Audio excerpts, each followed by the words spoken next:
me sanso mamo akwaba biem eba live TV sena medical kan no we moment with Apostle Thomas Kusi appear and say last week the preparation towards marriage ebe somo na nchechemu no ne da eye ntino amaye ntimi amfa nkuwie na ye de part 2 bro and intimate say ubefa wo phone no akọ all the social media platform no so na wasearch live TV na wa share ama onua bi na message say ube like e bia wo question bi so a ubetimi e de afa ho so amayen Apostle Thomas Kusi appear e wo yentem ene ntene de part 2 no bremo preparation towards marriage.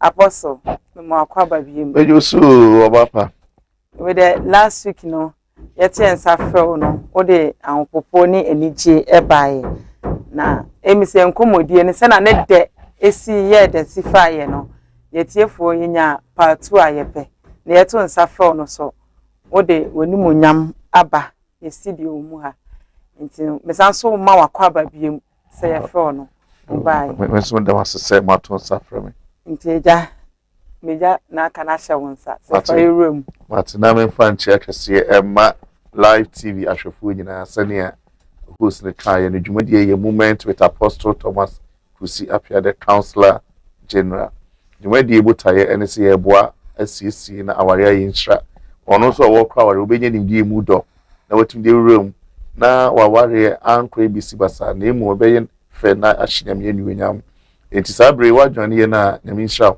so ni di dwumadie na wo share na wo like social media platform ye live TV GH live TV GH all media platforms on Facebook, Twitter, YouTube. But one thing so ni be share ho what to me edo comment aba na aboa na IFA. Atana everywhere you be kika ye no yes say last week no ye plan who say yes preparation towards marriage. Enti anamontu be no see it me too na ye di wura aware na no na metwe adwen su sempe bebrede nya kan na ne ye hwe iwoba woni ma wo beto wa hu siesie ni sane ma no ni nyina ye but last week me hu se hu hia se yetumi tia se ban preparation ni dia onu nya akopon hyehya wa e kind preparation ato ama ye dada enne hu be hia se yetumi tia se na bo wa yen na ma over the years mu bi ye fa na fane afa anwe peye na afi akoto sini na echina ankoye so wa boabo no so ebia na ho bokra hu hia ho bode hu hia be also wa ho bode timi wie peye ene nti ye hwe nchiro mu to hu se sa nyanya kupon nyanse mu o hwehwe wa wie no o de akwanya na eto se ye betimi wa no o hwehwe no 5 stages eti ye wana mu ntuo makomako enumu a also nipa bi anka wa ready so be ware no also tumi efam and ye share the book of Genesis chapter 2 verse number 24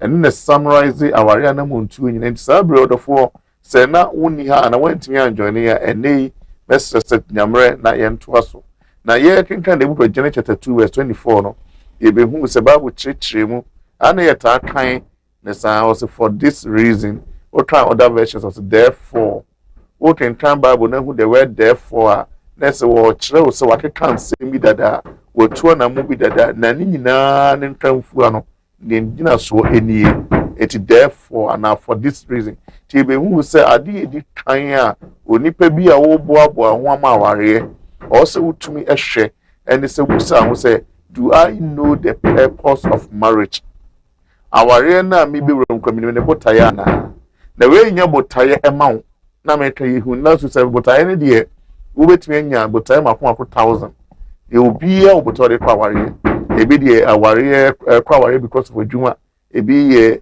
edi ebi ye ma e kwa no makwa obi a wo ne botaye bo onu nyankopon trade am pon hyehye na aware ye no obotaye ba ko pe ene na je se wu we hudi a aware create ntimi nya fapem ebe hu se nyame botaye ene sabare be hye na nionyam isa so bo aware ma ne ho till last week ebe hu se nyame be bo nipa no sa da wo bo nipa no bo aware ene sen ebro kan say let us make man in our image according to our likeness no yemmo nipa we yinhune but the word image means ye bo nipa na amana sayen likeness means ye bo nipa man shune the by say that to function like us and as to have the character of God eti esumi no unye the image and likeness Me we bring nyame bo ni part in time Bible Genesis chapter 1 verse 26, 27, 28 now. Verse 26, so God created man in his own image. In the image of God, he created him. Bible says male and female, he created them. Now, say, nipa editing on the boy, or can nipa mean the boom, or can the male and female boom, and oh boy, nano nene who be probably near fan, say, we beat it. Until Bray, yes, to Christo, was a sad, then you make male and female boom. Now, you are no boy, according to Matthew chapter 19, from verse number 3 to 4. No, Bible says the Pharisees went to tempt him, they went to ask him, is it lawful for a man to divorce his wife for just any reason? But I be between Nigeria and Bible say, "Bra, he answered them and said to them, have you not read that he who made them at the beginning made them male and female?" There's a sad day, male and female to no about warrior. Now, any be who the last week who say, Names the money who nurse me, but give him an assemi. Now, name a seminar, what can male and female bonus, our real name boss and send, and no pardano. Ye be who says a nipa na yame bo muno. So what a tea moon temu dia. Nurse Obano ewo nyamisun in the bank. Bema when nyamisun in the bank. Educate ye ba wari mua. Nanti ye be show nyamisun in the Bible say, we know what image and light, we image and light. Ye be show the full image and likeness of God. Ben nichweni esha name echa nweshia. Awari echa nweshia. Bema bi sha na eresa ne bronsam. Oba bi sha na eresa ne bronsam. Bema bi sha ne oba bi sha ni kusa ne bronsam. Na say abronsam fu mi na aba together. Na ye yiwari abronsam fa me enyi nyame adwene no. Enti botaye edi kan yanka nipa bia wo kwa aware a. O se di kan siwani so. And say me kwa aware say to show the image and likeness. Me de me hu si wo so nyankopon. No oba na me ne be chance yo nyankopon ti nyame mienu ne ye be hia na ye nyame ba ko say the two shall become one. Aware botaye di kan no. Enti say ya wo ntina wo kwa aware eye sikenti eye di enti ene ye wo purpose. But no nyame ne purpose say ka aware enten su ene ne ben yedi. Odofo na wunim ana. Se na wunim de nyame nhiraw. Na mo enkoso enchewa adwenem. Se na wunim so de en na me mo ate ye say enhye bi a wo ye fa aware wo bi eye. But we need a chassis was for this reason. We need to say a counselor, say a software. Men will be Rawarima, own Musabutaye. When yes, Sabutake won't mean near Wareni. Because he was a Sadi, a bit dear Wareni, and they say, this say, I say me Wawarium, say we be show the image and likeness of God. And at the first stage, look at the next stage, or say, shall a man, therefore, a man, Bible and a boy. There's an answer no be power and also busan who says no say I am a man. Ye ban brofo say a man is a matured baby. Ni panwo dum pempen so say me who say I am matured enough. And here it connotes the both side, a man, a woman, which means a nipa mienu a ye ba ware no nyina no ye tie say we are matured enough to marry. Na ha na ehu no. You see, Yana Metadras are some be a word can be when meanings in different perspective. The Bible, we are top man and who be here, say, or the food with tears here. It's now your preparation. The next preparation, you show the 5 levels. What is the purpose of marriage? Our boy, the canon. They are told me and say, well, show one namun one moon 2 more. Would you do say me, you're matured enough to marry? 10 years, you're matured enough to marry. And then not just apostle our and age. Yeah, but you're matured enough. You see, that last me time, it's 2 years at Crown Corey. It would mean age in frame. But I intercede say, won't mean so age in quantity to be matured. So I know, and they say, but when you need, and I will hear Juma at what's one warrior, and any punning theatre a wedding, and they say, when you need what's one warrior. Bible has to be a matured. What does here? Bible chim a defining manner order for to make a Bible. Share the book of 1 Corinthians chapter 13, verse number 11. Paul betray who a man is according to the Bible. It will say it goes beyond just biological, it goes beyond just medin fear 20, medin fear 30, there Bible come a man or say when I was a child, till you. That being a man or being a child, a state. So when I was a child, ebra me ye abofra no de na kire se me ye abofra but eye ne ma me ensa and defining nipa. So ye abofra, automatic. Or say when I was a child, I spoke as a child. Me kasai sa abofra. I understood as a child. Me teniema sa abofra. And I taught as a child. Me dwene sa abofra. Etiniema me ensa and a dedi. Kwaya me kasa. Kwaya me teniema se. And kwaya me dwene. Na we no se me kasa sa abofra etiniema sa abofra dwene sa abofra. But die ehunye ebra water so when I became a man tenio na me dream say you automatic transition say me didi na my man na bi was when I became a man one can say show bible mu ye pro tu iti ebra pebe ye ten bible and the assumption room show bible mu ye was when I became a man one can say I spoke as a man no automatic one can say I understood as a man no. And I want to say I thought as a man. But see, when I became a man, I put away childish things. Betty. So to be a man, Betty, a decision to make. A conscious effort, say. If a woman say my year 10, 20, but on to say me make decision, say, Betty, baby, my dream, or baby, what dream, so was my warrior, and it's a me tomb of friend you want to. It no be in 20 years, and so that's all my friends. Over 30 years, and so that's all my friends. Over 50 years, what you're doing, what time, and so my friends. The entire, or Sasa Crown of Faso Casa, or Sasa Crown of Faso at 10 years, and was a Sasa Crown of Faso Jenny. And when you near 50 years, they won't take the decision to be mature, to be a man, to be a woman, or that's your own self at our area. In fact, my main Tana was them, and then my baby, I worry, Bobo brain, and some our men. Omo worry women, omo worry babies.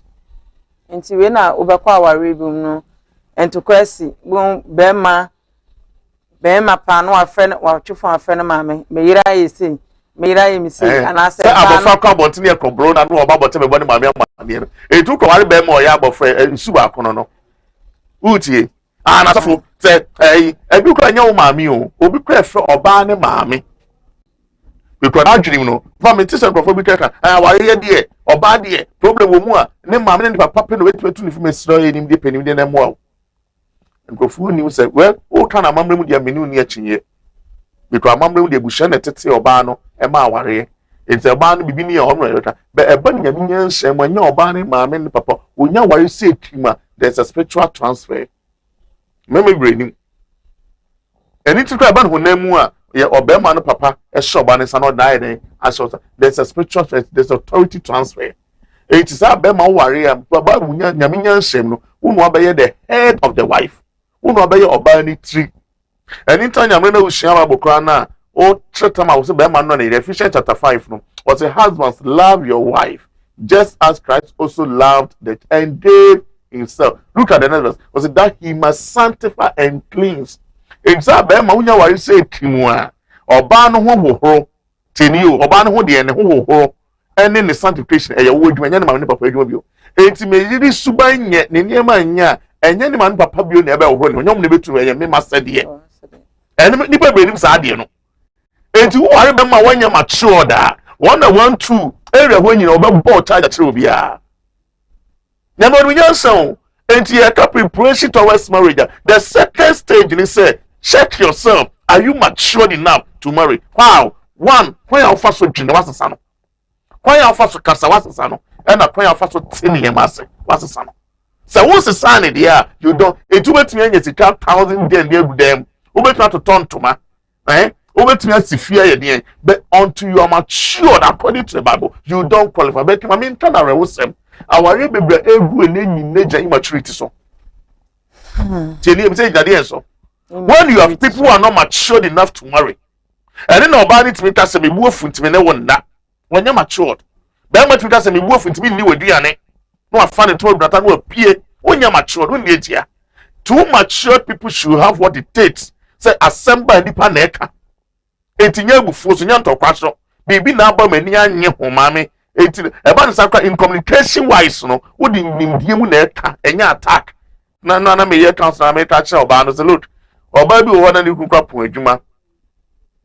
omo fie nte won nam fo ne nam ni we obeso o ka kire ni kunu oba krame nti won nwene me ho kakra wo de won nwene me ho kakra dwene mo fra ne ho wo pon na opehyem saa adam menya wo yira na ana menya wo yira na after me I know some your yire respect me and se mu na akeka no oba to ye matured no tini in communication it's not about what you are saying but how you are saying it.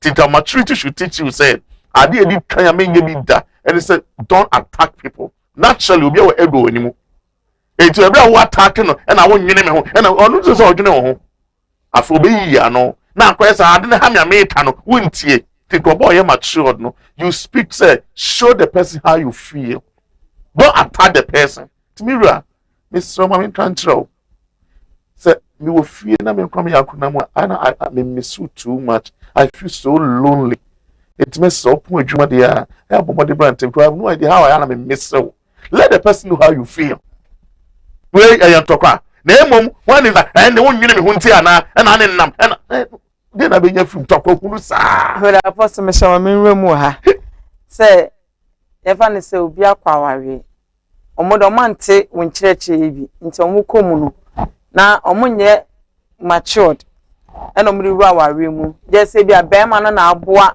oba no ama oba na ko school ana se waso na sen ama adwuma mu waduru mpempenso bi enti na wo se oware no ana se ohwe aho kire bi a ewo fie no nipa ko na oba fie no wuska enti maame fo na se na wo fo no pia no kọ na bia kwa ya ka wo echi ne ho beto yen Same onu ekuru aware no mu awie afa obete won kire wie onu were mu awie kwan ba so na obefa so a won kire obefa so dey adwuma obe mature dey wo aware no mu. Yeah, so I think say maturity no a stage and a stage of making yourself available say knowledge is acquired in the issue nipa ni hu ye obi a won penim de na you say the minimum na minim hu na dwanija no who the Bible can say for lack of prayers my people perish.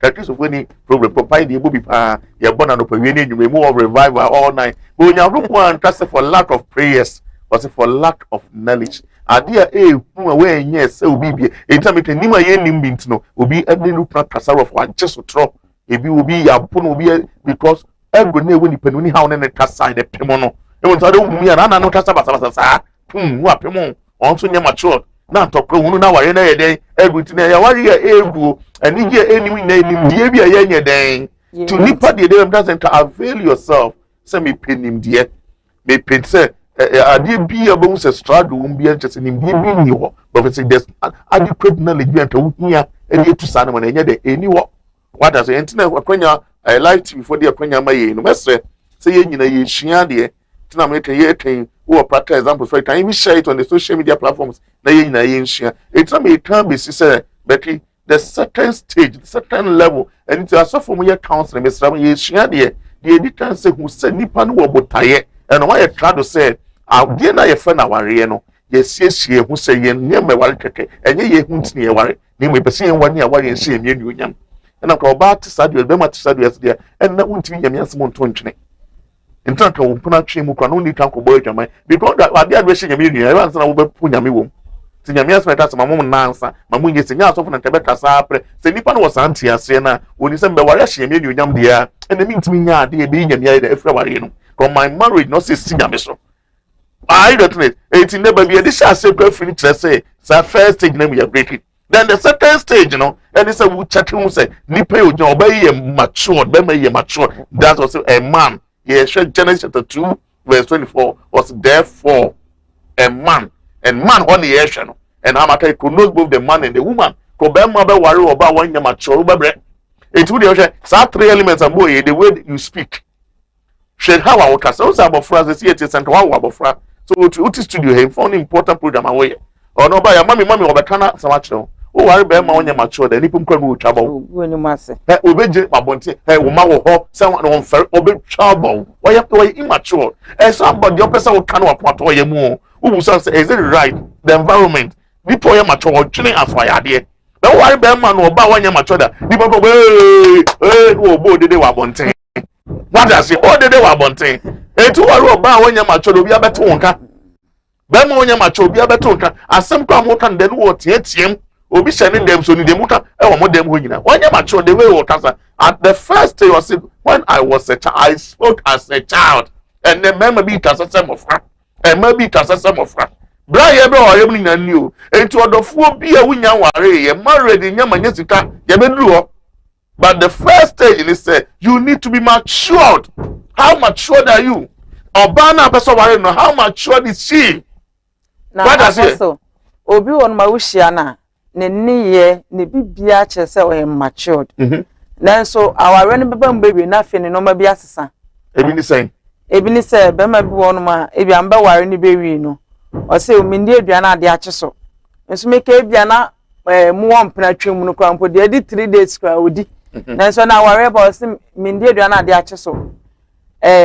Me Ebia Mindi fridge more Diane, like what a near my fufu be eba mu abamo twempna na sa no manu man say obema we die oye machodo yo bia ye ware no nti se ukọ mu we na sesa nsesa we ba obe den. I think sir we share the 3 stages say they check maturity na who be here see pay attention na me chechem no eti nipa no utaso be mature da sa na ma mi say timi wie pay ya de utwe mu ndi ntia ba ma oye matured no one matter ntia ase some was I spoke as a child there's a time when I understood then what tia 17 or dey kase me ni fridge mo aduane ntia ase be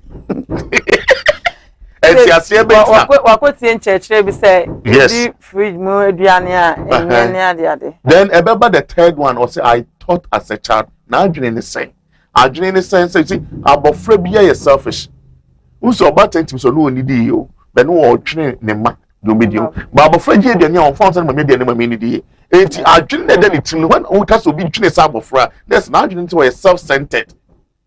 Now what you say be wa ware na wo ye be ma na ye mature now na nim say na bi a me yiri to ono kwa adwuma ekoyi adwuma a baba you really now they be this one no dey fresh ma me a onya matured because wo dwene wo dwene de wo be ho beto but you are not taking the woman in consideration say every day bia na wodi ko dey bi market anu kitchen no aduane ni up and down at the same time one niam ahodo wo ye no ku ni ntam. Oh, it's your case of maturity. Meaning, tough way here. I never put a show. Say maturity just a nipa no and selfish. And on the Bible, so Baba Bunkrana, oh, defining how a bema be yawa was a man or a husband should love the wife. Uti, and may do any come also could break the elements of love. Paul Church in Okanemo 15. That was 1 Corinthians chapter 13 from verse 4. How would he define love? No, was love is patient. It is a Berman called Donny area, the Chester Kunyango Trema, was love is kind. It's a Berman called Donny, the kindness is shown in words. The Berman who show kindness to me, Yanere, then look at Saed, then another say, kindness in giving. Berman or Donny, no being so when you need to modern for. What I call was love does not seek its own. It's Berman yet or 2 door, it's a 1 year on no name or training. It's a year who will say, it is a worry. Now, and it takes only a mature man to marry, and it takes only a mature man to show love. Now, when you so because you will be a bear and Baba Yamount, when you're bear more mature, on to be in trouble or no dream to some of Rano. When mommy, I'm hungry, says you can't fear, says you can't feel no one home or dream home. And now, wait to somebody again, be the young much say, me near Bontaga, me, yes, say, not all the pressure 20 years so. What I say, because on what is self centered. Still, it comes back to the 18 when you're matured. You're going to be so. Look, our real problem here facing Anama. So, when you're rested in your miasma, none of that would make in time, chapter 7:29 was a dear about Penamep. So, you're bony per year. Yen has a Sunday summer. You're going to be so. Shahawa was a son. It dedicates a memory with the purpose of marriage. Obey with the purpose of marriage. I feel to obey you matured. Bema you mature. It's the details of show my 3 things so. Was when I was a child, I spoke as a child. Verbal. I understood mentias here. And when I buy even a mom said, or by the peonema better to Bema is a homewa, and in number salad and tears, even when you are with the apostle be the Nasama Breme. Or say, ya can be brave. Normal was a year prepare and send a aquarium. Now, ye can now until say wakase sex. Say, and so I say, ye prepare because we go on my room, our room, on your matured. I was sexy. Into I no swear. I don't hear no film. There you know. So me can say 5 levels. What I say? It's here Bobo Sibu say best settle ni nyina problem every question wa ware hu nyina no at this level settle even here can even at the maturity stage and one tear sense understanding three things was how you speak how what in was it even tear simple about a fatherhood we are bema kwayeja we oba kwayena we say be kwenu abatete o and give me the second stage you know and no trasaba bibia here be brain na me ye teaching we na me try say na ya real wo semba kwa ye den edi ni say ye ware e ma ne mema ma ye ho be ye ware e ma ne mema e ma ye ma ye nim because oba na wo kwa ware no say me tigi say me ware ya oba na me ware no oba ya me yere de be obesa ye enna ama me ma be me hwe say me dem pe oba wo to me pe bo wo no fo e good le ya me kan oba ne wo time ware no e to na pa hwehwe no for now pashe men ka so dem peno for ejiji na obewo de na tie dum pensa da bi e chana betete o na boss o ye matured bo bibia mu na nso na ahofe ni ni but obia na maturity ni na ade koma uzam ye sha say last week asa wa 9 miensa sociological ho no na oba no na be ma no physical body ni gina no obia wa de ni fe obi okra se bi oba tuntum bro no ho ni pe man peja ba ya so fo ni che se men hwa ho fe yemfa wo fe kwa ndie ni woni me na me hu ni se den ya adibi attract one so fo ni pa no so bi kasa se ni ndie wo formata wo se me ta se camera na ndie hwe won sa na mi ensan no oyi ba ko fe ti mi nyina bi na ka kwenti mi nyina sociological ho na ni pa no physical body she ye gina hai obu oba ni hwe ne fe pa yo ba tuntum ona so ye kokro se de wo kra ne ho mpija obi so die e yoba kokro uri etuntum na ho ofete se die opa bo ho edeja otie obi die penofo obi die peto ene se we etuntum kra na ene wo besra kokokro ha na wa ware kra na wo se nu because entra so hu benzi nyame ni nyanso nta wo ware a wo ye oyere ma wukum wo nye oyere e ma papa ni we ni mbie ne de bobra enu so ta wo hia be ma no o ma wo hu se be de ka me pe oba kokro now you tuntum don't make attention for srama no need here wo srama de chekra won get say original person eti ja no wonko obenya obi a on so petuntum se wo obi pro ba wo ye kese fa mi hie mi amenia be ma ofa ya me chiao ono ade won pay your boy slave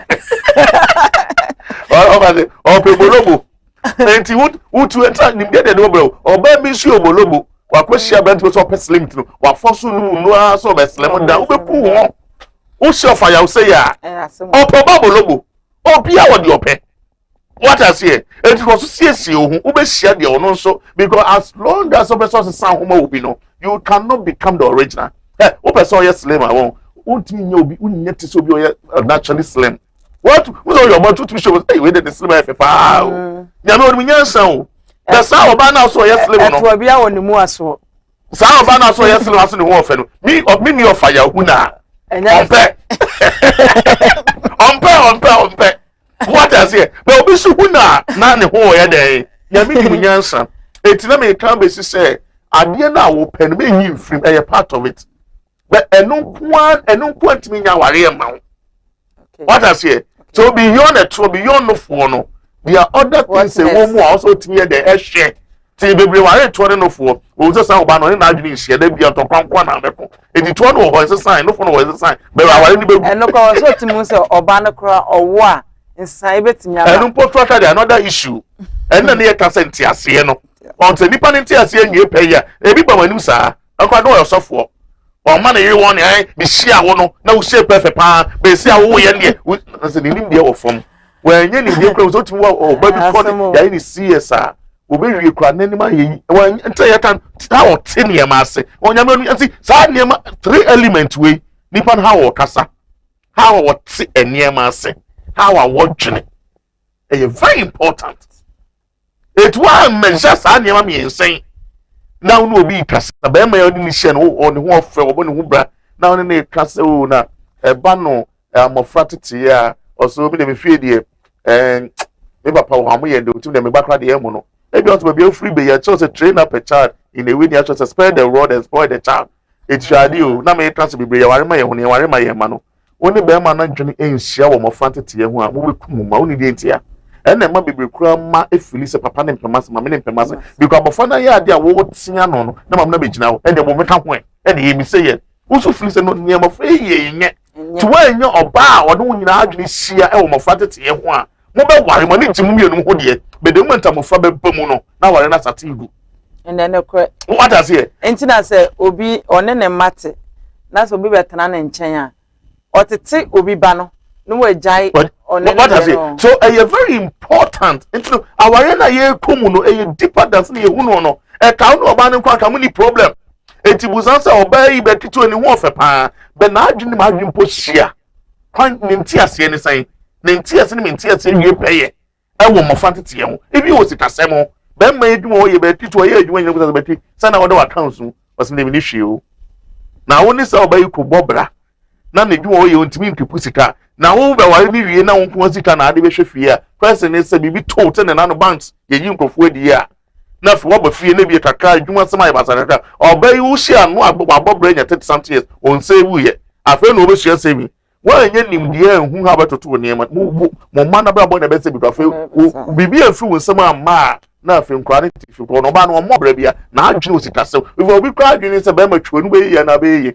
to no nya sta bi okodi wo nanum one what 1000 what we mu 900 ko eni 3 obo was na meti hu nya we hu ana na nti ase wo niema ho what I say and to win the second stage you and who prepare ho no no abusa ho say me nti ase kwa ware ho ne say how do I understand marriage now ware na me ko mu no die niema na ase de be na meti na wo say me koye especially to you Christian here because you ban Christo sumu anyame wo hihye waye wa ware ho ena bebre nim na ba na mamre mu de ka ware simple be ma okosho ba no so far as I wait to hear you mention quite why then where you be but now nyame mu a enye just ocean kekesha ocean your fatherhood level you also need to be a husband and this a what yes who are say be ma wo yere and na babu tu say be ma yo okunu no on te ne yere ase nti oba na ojo kwatena ase so ba na ono mu kwante ne wase o be nyame nya nyame nya se mu no o so ye den o te na ase was no nyame command kan 1 Corinthians chapter 7:3 na was let the husband render to the wife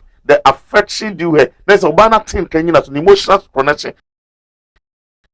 be no so wele ti wa dia we hu bia wa filias be ma it was nyame mu no aware go beyond my top the chapter say the emotions e ka ho what I say was for do ba no say the Christo ye den e do asafo no e okwa na ehu no beki say no ba ni tie biara Kona mre na wotin time Bible no kwa be na Yesu fa so do asafo. Bible say bre na asafo da so ya de boneyefo no. While the church was yet in sin, Christ died for us. There's so ba na be ware no no. Say ni otie bia no. Say the Christo do asafo do ire ne sa. Na say so ni subante sesen so ote sesen kodo no. Enti obaya wo hie ni yes eto ne wo so no fo ne wo so. When ni subana wo de ne ubetimi adọ no. Say the Christo e do asafo na na. Enti ware ni yie na for beta. And I mean to say and I mean no. And when you nimbi also wunya ntia so nya o ansa kwa no wura ware mu ye wura ware ma se abehia o anytime you go for say never marry a woman who your man never marry a woman you cannot love not just love you know a woman you cannot love just as Christ loved the church there's a sa oba no say no ti na no sa akode na efia bo na nyumi say osuba nye eso me pe wo sa no eno ni nimbi a wo de kore no say hey o te said ya me magye etum say osuba nye eso me pe wo sa oba wuntumi no ne sa kwans me ware no be wuntem sa na be man so no oba so never marry a man that you cannot submit to. Bible says submit to your husband in everything. Now kwa be man say be wajimi na won take decision be when you say ko bro one man wade nyina mu da bi e to fio na aware no kwasa ba ye no media e den e dey am and the second stage we define everything about us. How mature are you in your thinking? How mature are you in your understanding? How mature are you in the way you communicate? Then I start about how mature are you in your foundation say between me your man na let's me fapem ni say me nyina so ni say and how no kura no center it me do one more you see so what's our problem be first mania the purpose of marriage. Two, my woman will say me mature enough or about to be mature. Look at the next stage. Shall leave his father and mother.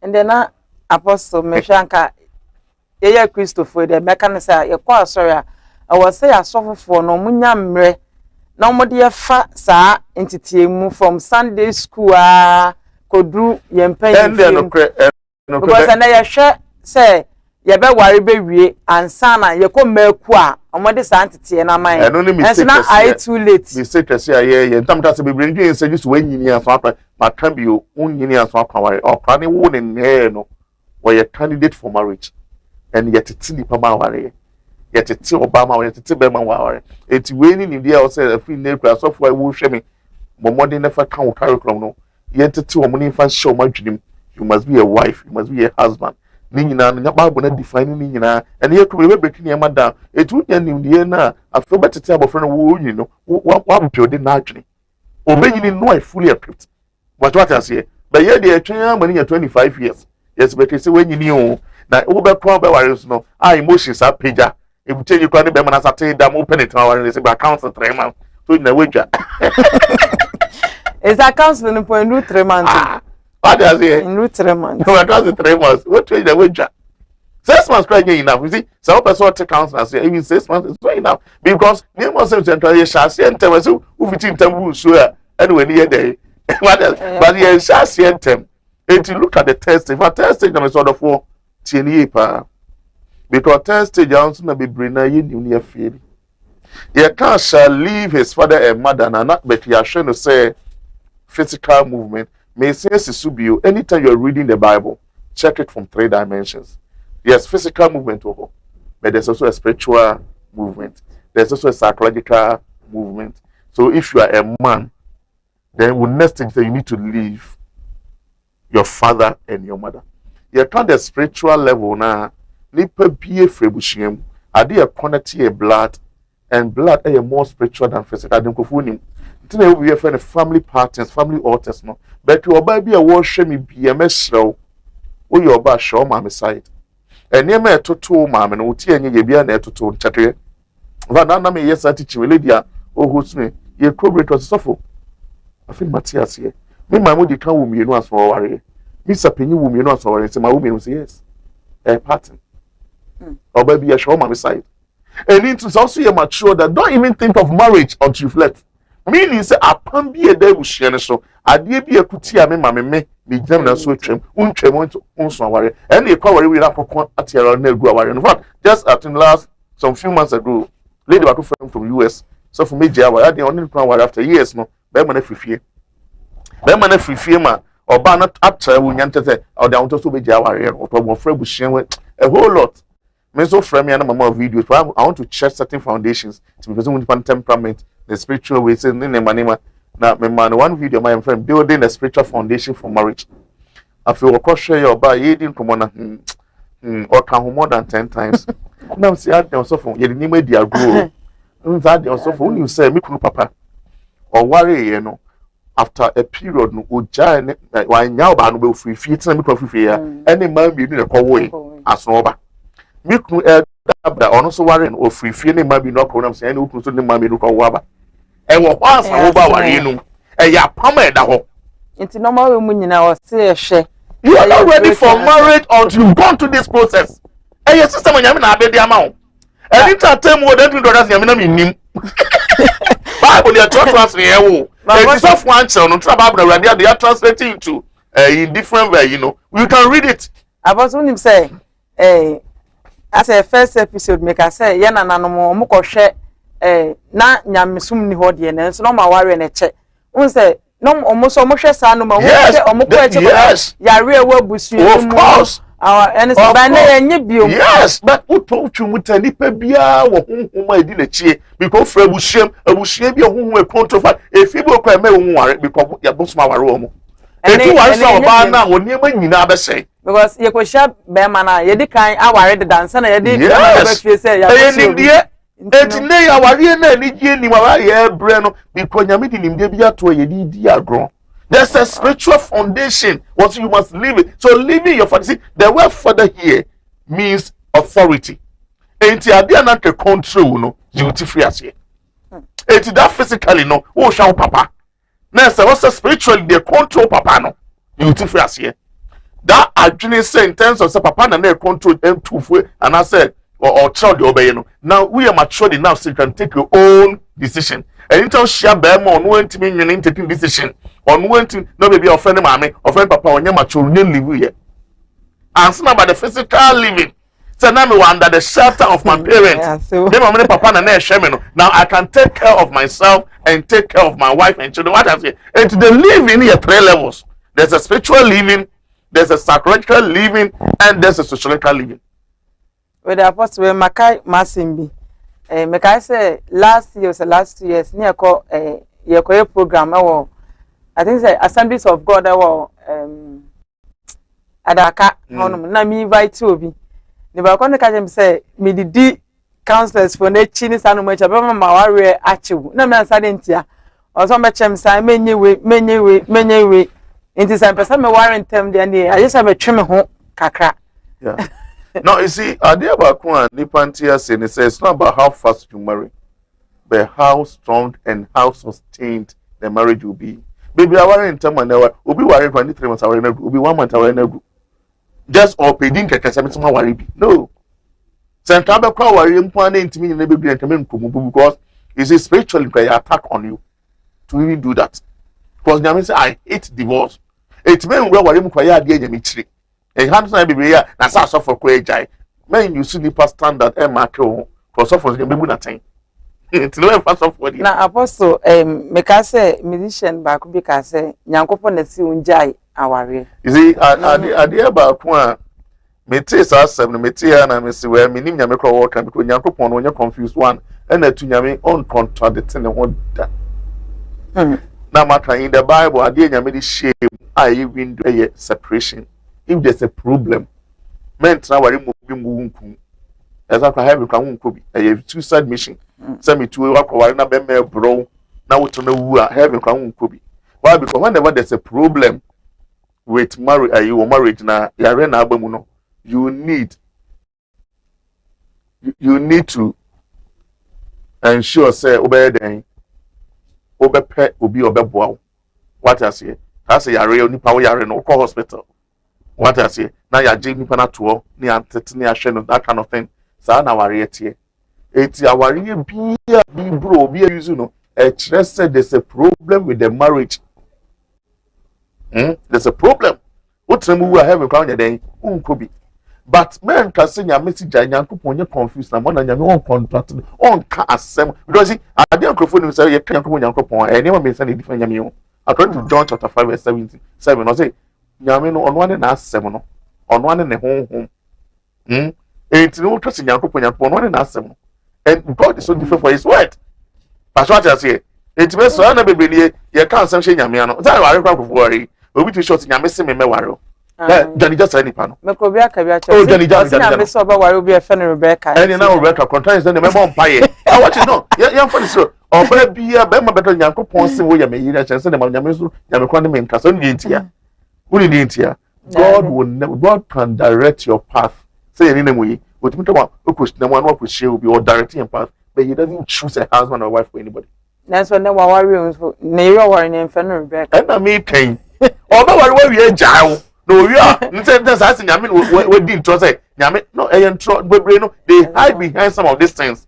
What I say? Hiding behind Christianity and spirituality. Yamin bomb peno, na me suna na to bomb me. To one who saw you me. Jano. I that you do one. I that so we need to understand say Yamin yes we see the air time we Bible will say Yamin yes will lay foundation here to say na yet to be fast so I want can you see a lot of from here me tie wa with we wa ware a wo me we sound say the can be na fast worry are you getting it ye na mke ye share to share no for ni tuntun e na ye fa kan ni na fie ni eti pempem a ye mu bi Yamin adon e na ye be si kwan what I say Yamin adon de be si kwan obi so eti be si kwan what am what I say. So I will encourage everyone say, look, and sometimes I'm very passionate for the youth. Or more you know, they don't need to make the same mistake. Because maybe say can make here, that's what my worry, you will make you so don't make the same mistake. And you don't need to even experience the movie experience to learn. Share movie the self. What I say, you don't need to drink to know the effect of alcohol. Now, Apostle, your perfect marriage. You see, the perfect marriage and any perfect thing is defined by you and God. Are you getting it? And yet by the standard of men. But I worry any J, so I worry any J, there's a perfect in so because that perfectionistic I define only one reason for marriage. ɛne sɛ mo mu yɛ mo aware bɛhyɛ n'ani enti wonu bɛrima no okɔ yɛ onyankopɔn ɛwɔ aware no yɛ an ambassador wona wo image and likeness of onyame ɔba no so image and likeness ɛne ɔsi show ɛwɔ aware no I don't and tiasi and say if indeed a shame to me show nyame image and likeness boni bebe ye di na tiejai if me ye nyame me no for me ye chabo jomai me boro me yere enti niam na ye de tete aware for ye man me nyina no is because ye nyan tiasi say me no se me ye onyankopon aware no I don't and the first stage no some tiasi me nyame wo reason to sha aware sa aware en na ni sunu ne ban dey edi showing the image and likeness of God. The second stage is who say matured, a man. The third stage says shall leave his father and mother. And have you done it? And today, baby, I'm in charge for counseling. Now they know connect. So me near by assessment. We fear to say. Now when you answer to your name, I'm a cover. In fact, we could be more. And then we know back we no abofie. Who say money you know? Obia who back we do something what I say. Now I'm in tower with them. So ubekwa afibuna ahonhom edi ni wa kuhia no divorce e ma ware wo behwere obroso wonyi yo ha na beating crofo ajo obekwa aware no honhom edi na chi so obeja aware na mboa be onum kwa befa so agyan ono kwa we anya yefuna ahoba na ni kunu na ma foforo kwa wo ye na ogyan na oba ye behwade abena de okoi no wo pa tini wo ndo ye den wo pa be ni su dwamanfo ni kunu ba chiri so wo bo dwaman and I understand permanent near then. And in son in your back. There, clear so up on the wow. On so you don't finance to part of 4 women. It could be a no arsenal. That must the boy the name of Brano, so ye then with Giano. Now ya swako, yawo, ya part of 4 or ye amount 4 Beneni Dino. My poor brother say, and ye Giano. Now, we never be safe you could wow. No more charm, what about me. Me you from the D my bro and my warrior and queen and me you German 47 me you crowd 47 me in front of no much wonder pa and so no mu say ye nyina ye how ye baako honhom etifia and say o ma ye nware enti ye ni man wo so ya break you ni ye nyina timi ye twa wonder pa ko on fa the same root of obi any weakness so it's an the spiritual aspect. Yes. Also to me Bible says shall leave him to live. Enti nipa bi na me do bi tasa on fa don na ire don omo be jawa re and me na tasa na me dey be hu to no for salute. I made a personal conviction because maybe crowd me hwe me fear me will say divorce high. Me check me wife fear divorce high. Na say me no ye ba na danger dey ba. Ba fa dey ma ni agro bebre nya hwe fear free mu ba. Last year lawyer be now 2 years ago or so lawyer be ba mention dey bufu be ja na yere just one year bomb prayer na revelation by ni fear meme wo nyina for the fear mema ware ti meme wo you be on second or third marriage and ti be one ko ware ya opa shoba ni say the way metal lawyer ni a odi mo da na ha o and so opa no matter o pedigree wo so o rimu na wo just me rimu mi ta me ye dem mi ja no but wo fear ne free we also for correct me oh na say me share so for on na ire ba me nchen and brother dey straight they were rather my many friend me says of na free and or didn't how to remember and say we are na Monday no friend me na so near yen share Saturday man day me ne trust any one be man so friend me so for uni about dey say o ha me pa o say now me man the same time me the man and wife no me nim how a omo me put in komo omo me ba together on that day no me nya ne buy so on buy pen no so ban so have to do the assessment no see a bomb pie now so for generation in tram bomb pie as the bedin komono ye nya starting in the name of Jesus na pa e just saw in time on that day oba ni fie ne ye worry more than 15 years it's the time waso the time waso if you know oba bi no worry more than 15 years and to treat you ni sa poni praso waso dem nyina what ye show up a different spirit of oppression no ye won name 2 ways a honhom ye adwuma ye possession and oppression possession na setini ba ye ne tumu and na wono entu mu ba etim be hya so wo be ye niam bi wo ya na tetefu ani so etu ono to kan sa akomo ni aso dem ko de bu futimi bu poni so aso de na so for ire mo so to aso de and then I just say mumen mu be hia na say mutu anamo a nka na mutu na o se mutu ni ye wo hwe mo hwe be man side no hwe ba na side na nka mumen mu gina na mo de mpa bo and a third stage because who be betutu we o kwa ware sisi a who be edi be man chi no de edi wo wachi no The ones are who 5 na di wachi. Who 10 na di be ma na chi a. Unya ware say kan wo be kwa who 15. Aware no mo be kan bom. Eti aware enye only physical. Oni no be pa who be hia. O na adwene be hia, na nipadua be hia. Who be edi na chi akutia na fe be sase akutia. De edi wo su achi e be kuatia no. Aware enye, so marriage is deeper. That's the year day, you know, no. And they have found that 200 no for my kind of here. At 24 there is so much free more. But yes, yes, it goes beyond a 2 and then the 4. What you say? I hope Yasama came with Rabat in the same business to be a counselor. I was so you will be our worry. And also with my counselor, but I won't worry. A professional job. But you see, if you want to be a holistic counselor, tell your counselor, you types, no, your family counselor, you a whole lot of way, a big crowd, counseling, a whole lot of professional. But you're almost sure or go beyond that because nipa na over counsel, no, or a tripartite or spiritual way, nipa be a home or a journey, and no one pedium. Ain't ye mu be say radia dum ye will say, and yet just open him the edia casa. But also to me, spiritual. And tia science what I say, and in time will build who could jint tiano, it was Christiana. Well, I also still know that she and the one spiritual name because if I want to human beings are very complex. But who call counsel a professional will be able to be specializing. What I say, will be a who or parental counsel and way. What I say, we also a family counsel, be our dear, maybe Ujina. And no yet change just what variants and your requirements. So just what variants or a counselor. There be. And she be a musa. No. And so them, yeah, by a chair, and I may tell to be a washer in Miss Row. Yeah, should preparation towards marriage. And they didn't share the biblical level, no. They did kind of say, check or know the purpose of marriage. Yeah, interested in a Bible reference, Genesis chapter 2, verse number 24. Bible says, therefore, or for this reason, a man shall leave his father and mother and be joined to his wife, and the two shall become one. And just out, and some of you can't try, 5 stages. There may be any information. They did can therefore, and for this reason, know the purpose of marriage.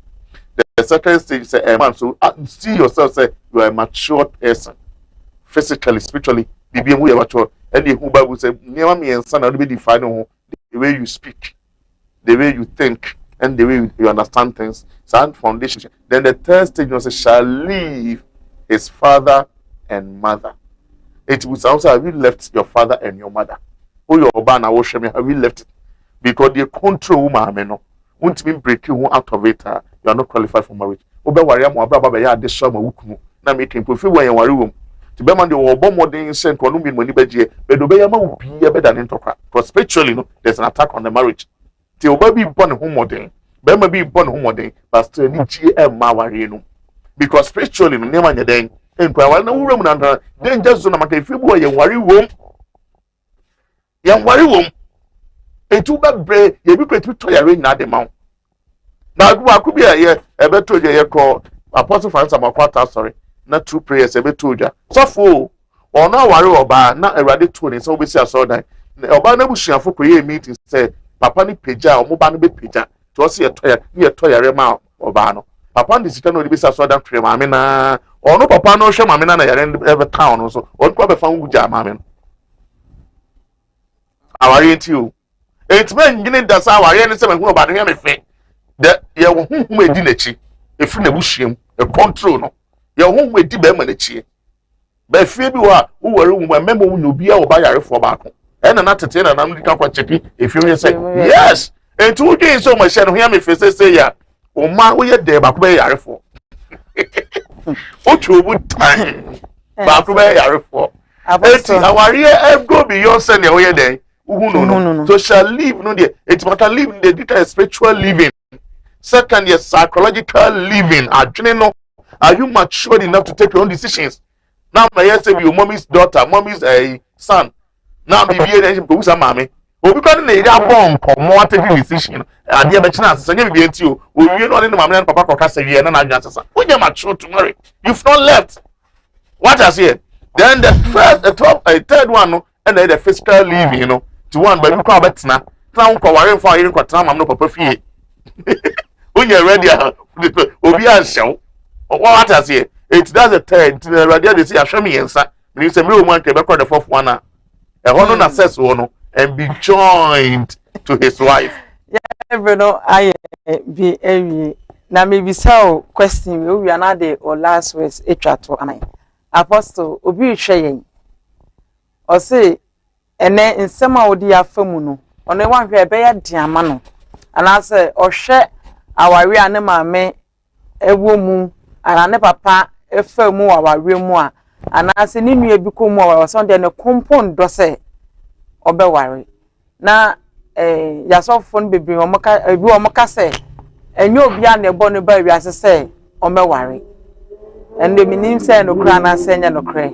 Na ni pe hwe se na aware ana ye cheche say aware bi kwamputi ma akobo nsanjam ana say aware boni bi mpo ema waba bontimi nso nyameni ma wontimi kwa bi nto hwe sa no ma se me da menware e bia na sa ne pa we ye bo ne say omeware but hwe manfo situation mo kwa aware mo say menware a sa ne pa we afutuo ben na wo de ma no kwa cho ya no mo ya na de o last verse etwato. I can say well I mean you talk about now trying to say aware obia betumi aware be enye force obia aware aware de unye tiase na hu hie na so be ware na board ni pia betumi aware only body can marry but a marriage is not compulsory enye o she biblical nyame an da say wan ware abekobun samjem enu bible sa odun say enye o she ma etina we wura mu adi ka hwe ho na tiase ne hu say nyame na ahye it's a one for nyame hye so an ware na ebu nyame asem so odun asem na bejejew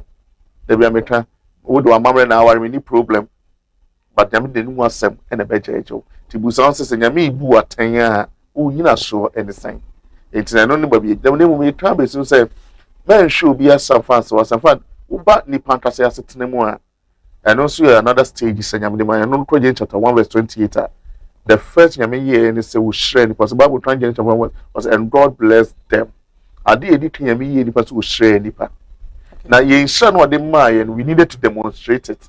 And how do we demonstrate? One of my 4 keys was and said to them, be fruitful.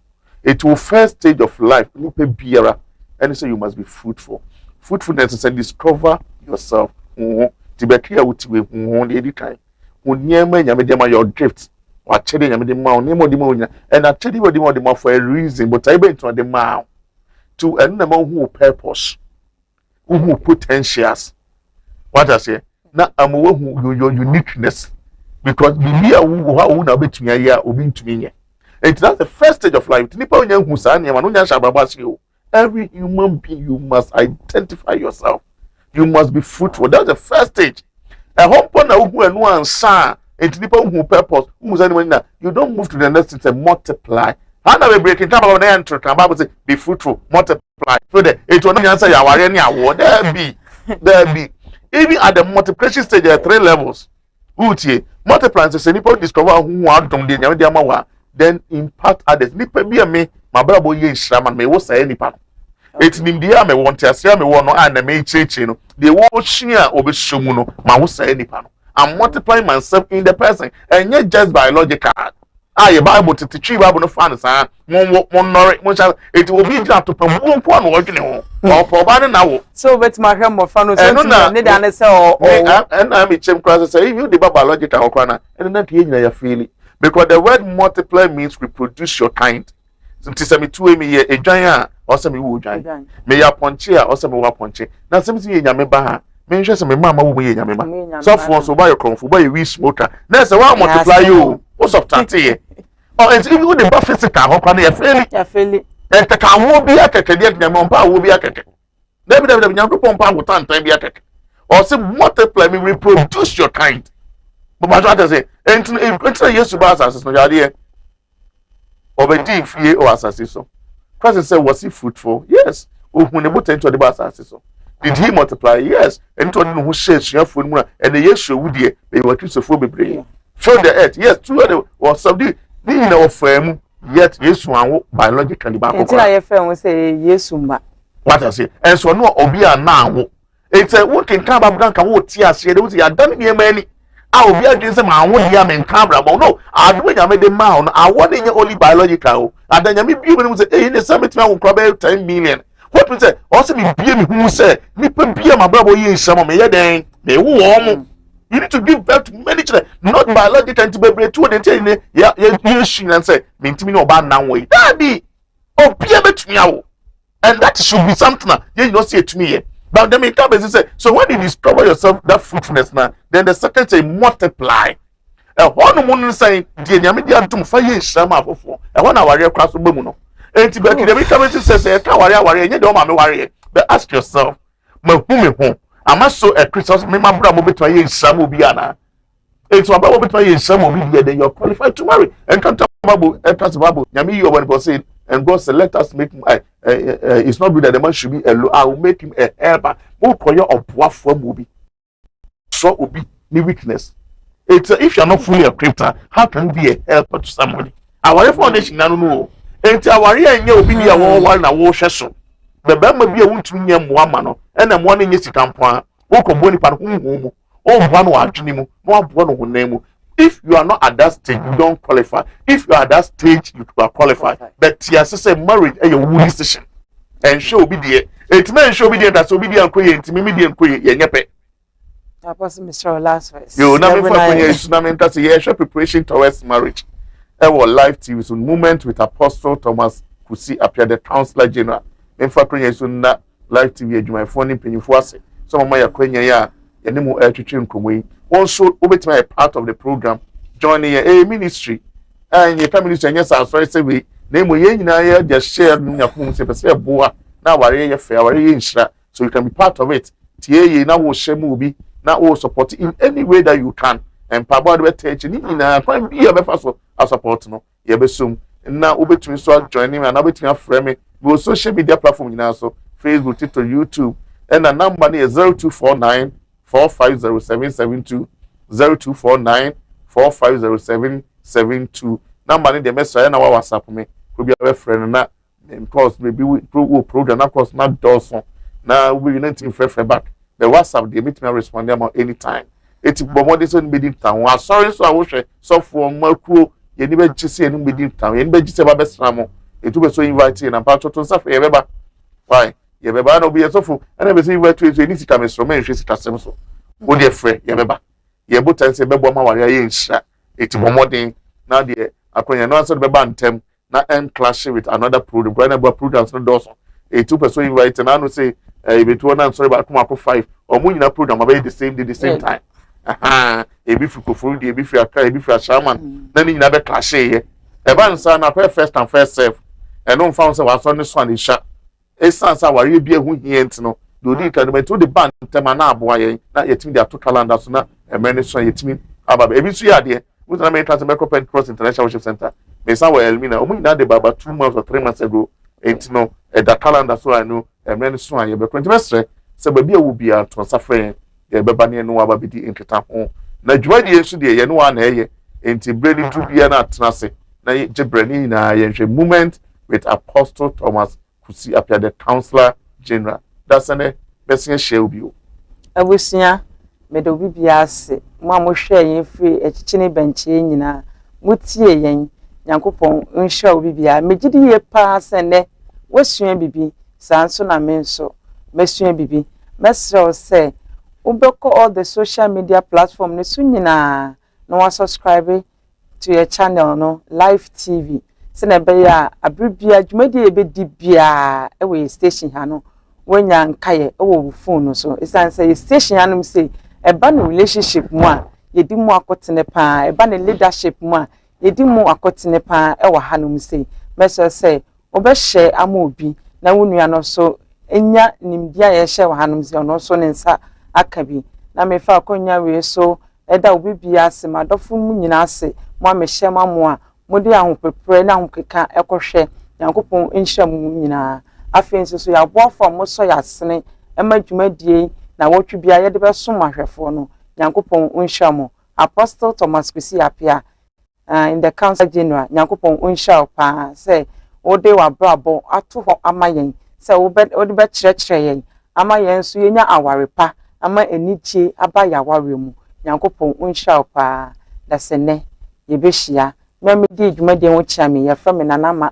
peki bye bye